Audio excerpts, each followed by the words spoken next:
இயேசுவில் எனது அன்பிற்குரியவர்களே, உங்களுக்கு என்னுடைய இதயம் கனிந்த வாழ்த்துக்கள். வணக்கம். அன்பானவர்களே, மார்க் நற்செய்தி 8ஆம் அதிகாரம் 11-13 சொல்லுகின்ற கருத்து என்ன? பரிசேயர் வந்து இயேசுவோடு வாதாடத் தொடங்கினர். வானத்திலிருந்து அடையாளம் ஒன்றை காட்டும்படி அவரை சோதித்தனர். ஆண்டவர் இயேசு, இந்த தலைமுறையினர் அடையாளம் கேட்பதேன்? அடையாளம் எதுவும் கொடுக்கப்படாது என்று உறுதியாக சொல்லுகிறார்.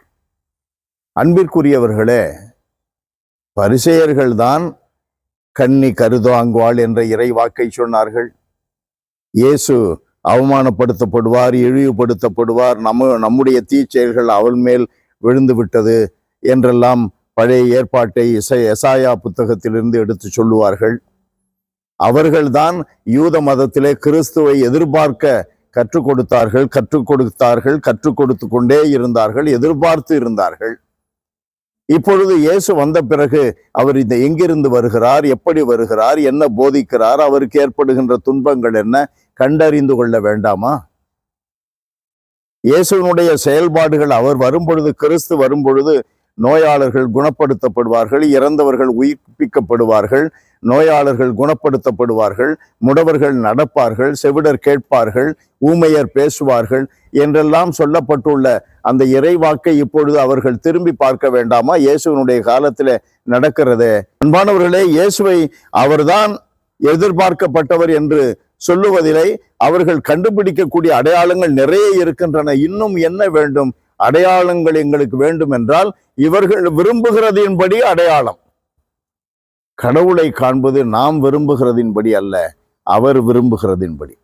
கடவுளுடைய அருளை பெறுவது, கடவுளுடைய வாழ்வை பெறுவது, இவைகள் எல்லாம் நாம் விரும்புகிறதின்படி கடவுளை நாம் காண முடியாது, கடவுளுடைய அருளை நாம் பெற முடியாது, கடவுளுடைய வல்லமையை அனுபவிக்க முடியாது. அவர் விரும்புகிறபடி நான் நடந்தால், அவர் விரும்புகிறதின்படி நாம் கட்டளைகளை கடைபிடித்தால், அவர் விரும்புகின்ற விதமாக நாம் நம்முடைய செயல்பாடுகள், வார்த்தைகள் இருந்தால், அப்பொழுது அவரை அனுபவிக்க முடியும், அவரை தெரிந்து கொள்ள முடியும், கற்றறிந்து கொள்ள முடியும். அதை நாம் புரிந்து கொள்ள வேண்டும். ஆகையினால் அடையாளம் என்ன? நம்முடைய வாழ்க்கை தான் அடையாளம். நாம் காண்பதுதான் அடையாளம், நாம் கேட்பதுதான் அடையாளம். இயேசுவை பற்றி கேள்வி கேட்கிறோம், இயேசுவினுடைய வல்லமையான செயல்களை பார்க்கிறோம், இயேசுவினுடைய அன்பை சுவைக்கிறோம். கேட்டும் கேட்காதவர்களைப் போல, மத்தேயு நற்செய்தி 13ஆவது அதிகாரம் 14-15 வசனங்களில் இருப்பது போல, பார்த்தும் பார்க்காதவர்களைப் போல, உணராதவர்களைப் போல இருந்தால் கடவுள் அந்த வசனத்தில் இருப்பதை போல அவர்களுடைய இச்சைக்கே கைவிட்டு விட்டார். எபேசியர் 4:19 கூட வாசிக்கிறோம்.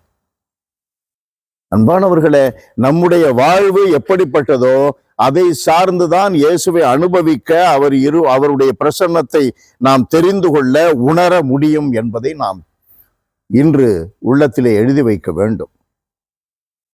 எல்லாம் வல்லவரே எங்கள் இறைவா, எங்களுக்கு தேவைக்கும் அதிகமாகவே அடையாளங்களை கொடுத்திருக்கிறீர், காட்சிகளை கொடுத்து கொண்டிருக்கிறீர், அனுபவங்களுக்கு நிறையவே எங்களை சுற்றி நிகழ்ந்து கொண்டிருக்கின்றன.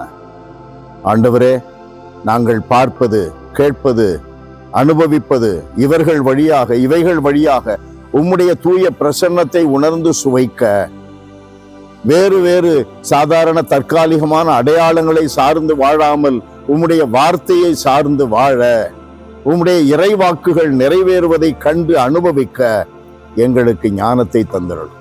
இயேசுவின் நாமத்தில் ஜெபிக்கிறோம் பிதாவே. ஆமென், ஆமென்.